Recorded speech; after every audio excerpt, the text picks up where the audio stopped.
Punisher mode. If I can bait Ponkage back into the space, which I'm relentlessly trying to do, based on Steve's report.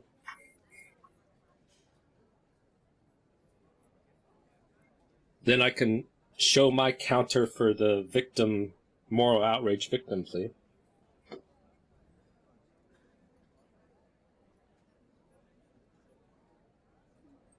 And then number one is you have to sort of spar and then figure out who you're fighting.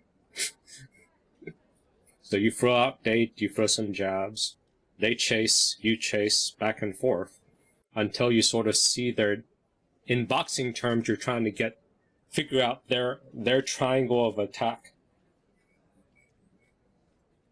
You want to get outside of the other person's triangle of attack, and you want to position yourself.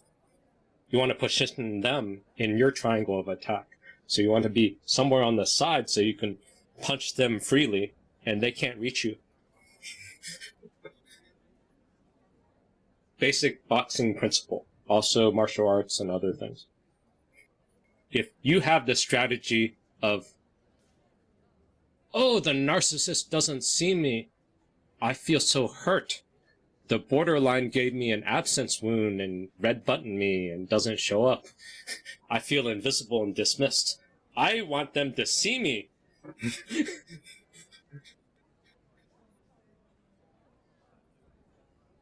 I want them to see me, which is saying, I will put myself in front of their triangle of attack.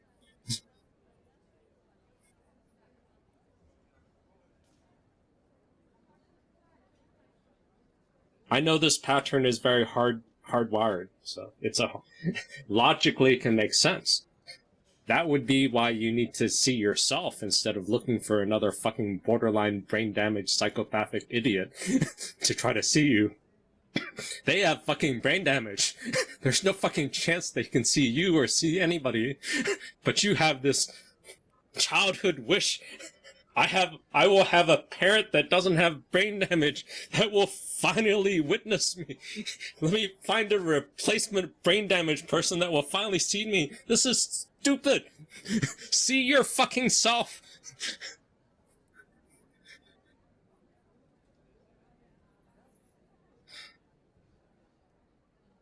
That probably still won't work too. I will have to think about how to sell an alternative way of getting mirroring, because I also want to get mirrored. So I will look for another agoraphobic to try to mirror to see me.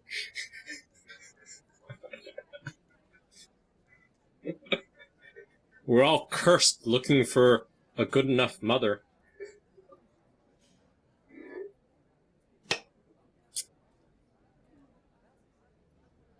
So their story, their mess, their problem. This is tricky. You need sort of Debbie's wisdom. Stop listening to the story. Stop listening to the story. Stop listening to the story. It was so much work. I wonder I was exhausted all the time. It doesn't matter. It's like, okay, I'm the bad one. Great. Okay. It was so much work. I wonder I was exhausted. It doesn't matter. It's like, okay, I'm the bad one. Great. Don't fall into the vortex of the story. It's just words, pixels on the screen. You can play with the words and take it theatrically, but if you want them to see you differently, you're sort of treating them like a replacement parent. They have brain damage, so they can't see you. But it's lovely to want to have someone have brain damage to see you, because that feels like romance. But it's never going to happen. So just pay a prostitute to see you, or pay AI to see you. Record a video and see yourself. I mean, why would you find someone with mental illness level, personality disorder level brain damage, mental illness, and want them to respect you, to see you, to love you?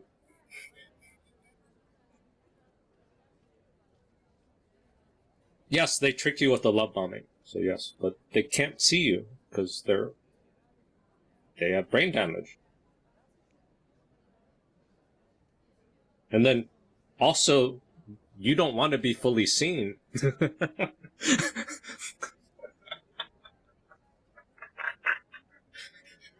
Oh, that's the other mindfuck. Codependents don't really want to be fully seen. They run into engulfment terror, intimacy phobia. You guys only want to certain parts of yourself to be seen. Join a fucking nudist colony.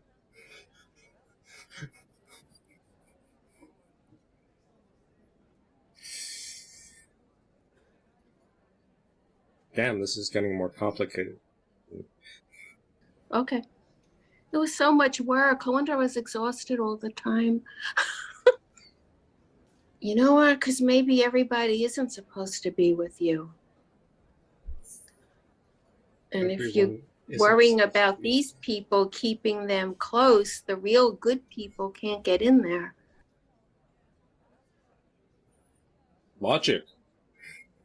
If our brain is obsessing about bad people that logic we know can't deliver, but our heart somehow is hooked on them because of fucked up childhood shit, we're not allowing good people to see us. We're not investing in good people for relationships. Like reliable people. I know reliable people are sort of boring because they're reliable and they're trustworthy. That's so fucking boring. And we can end up sitting in front of the people, sorry, I just wanted to add, in front of the people that we care about and love, and be vacant in front of them because we're obsessing over this other. Yes.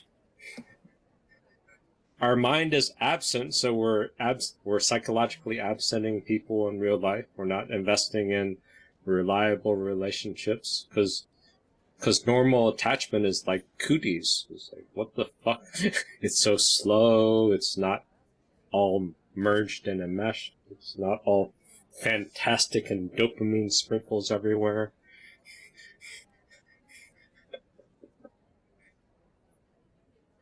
Keeping them close, the real good people can't get in there. Maybe there's some self-hate that says we don't deserve normal good people.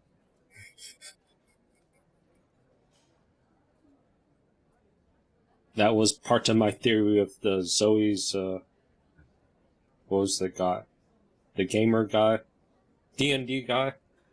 The pizza guy. The guy who didn't make the pizza, but the mom made the pizza. The family was too good. So what? The guy was a bit nerdy and weird, whatever. It seemed like he had a pretty normal family. Then it was like, cooties! They work together!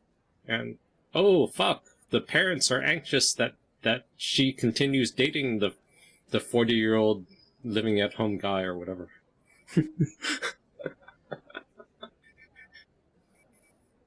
Too good, but also too boring. People can't get in there. There's no space because you're worried about these bad people. Or I realize some people, like when they call them my narc, I never understood that from the very beginning. And then I guess through time, I realized they're so attached to them that they're one person, the narc and them. And I think once you separate, you're not one person. You have to go out on your own and be yourself. It's scary. Individuation, separation, differentiation is scary. And therapeutic terms, schema therapy would have limited reparenting. So maybe you need like a proxy surrogate parent or a surrogate sexual partner to sort of help you differentiate. And then you can build up relationships. But the narcissistic partners will feel like a shortcut. A do-over. You can get the best of both worlds. You have a partner that feels like unfinished business from your parental attachment.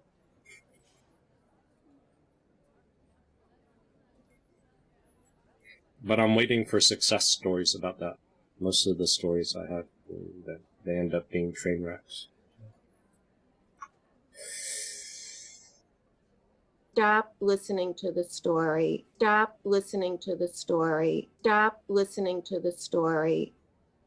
There's another problem with following this is because if you use stories and self-gaslighting to keep yourself from feeling horrible, to keep yourself from feeling your flashbacks, then you open the door to the narcissistic love bombing that gives you a story to cover up your feelings.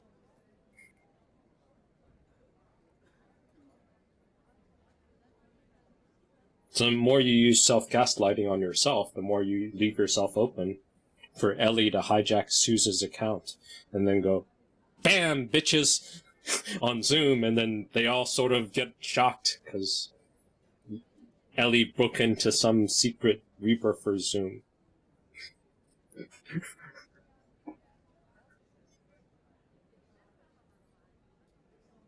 Because self-gaslighting, if you overuse self-gaslighting, then you're telling yourself a story. And to make self-gaslighting feel good, Stop listening to the story. Stop listening to the story. Stop listening to the story. you have to believe the gaslighting. So you have to believe your story opens the door for other people's stories. Then you're just distracted by listening to stories and you're not trying to differentiate between dreams and reality. Reality and dreams have stories. Dreams are more exciting stories because you can have an orgy, you can have like BDSM, you can like fly. Dreams are more exciting. Isn't that a more exciting story than real life? Real life is slow. You gotta pay bills, you gotta navigate traffic, air conditioning breaks, and like 6,000 people die in France because of overheating or some. How do they have that statistic? 5,000 plus people died in France because of heat over this summer. Why am I laughing? Damn French people. Europeans hate them anyway, so it's supposed to be okay. And they're all drunk and happy, so let them die.